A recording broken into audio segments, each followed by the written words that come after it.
காலைதோறும் புதியவை. மரணத்தை ஜெயித்தவர். ஜனவரி 24. ஆட்டுக்குட்டியின் இரத்தத்தினாலும் தங்கள் சாட்சியின் வசனத்தினாலும் அவனை ஜெயித்தார்கள். வெளிப்படுத்துதல் 12:11. John has. பிறப்பு 1369, இறப்பு 1415. மிகவும் தாழ்மையான குடும்பத்தில் பிறந்து ஆரம்பத்திலேயே தகப்பனை இழந்ததால் அனாதையாக விடப்பட்டிருந்தார். எல்லா உடைமைகளையும் விட கல்வியையும் தேவனுக்கு பயப்படுதலையும் மேலானதாக அவரது பக்திமிக்க அன்னை எண்ணி இந்த பரம்பரை சொத்துக்களை தனது மகனுக்கு கிடைக்க வகை தேடினாள். ஹஸ் பள்ளி கல்வியை முடித்து அதன் பின் பிரேக் பல்கலைக்கழகத்தில் இலவசமாக கல்வி கற்கும் ஒரு மாணவராகச் சேர்ந்தார். ஏழையும் விதவையுமாய் இருந்த அவருடைய அன்னை பிரேக் நகரம் வரையுள்ள அவரது பயணத்தில் அவருடன் உலகப்பிரகாரமான எந்த பரிசும் இல்லாதிருந்தது.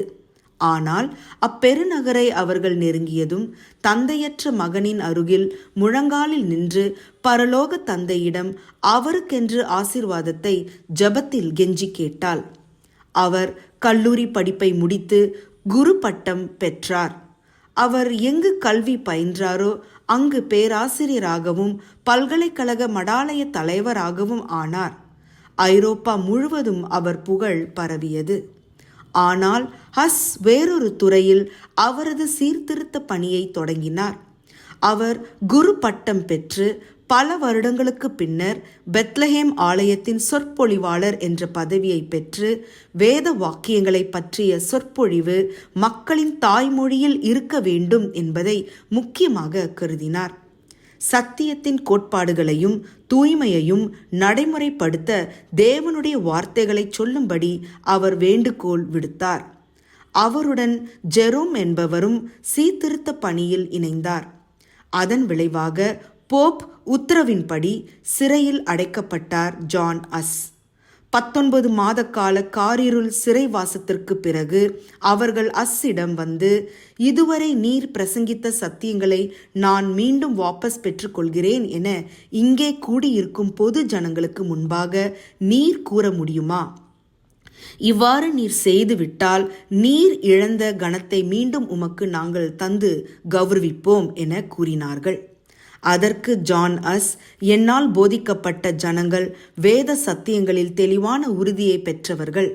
அவர்கள் கொண்ட உறுதியை நான் நிலைக்குலைய செய்வது எப்படி?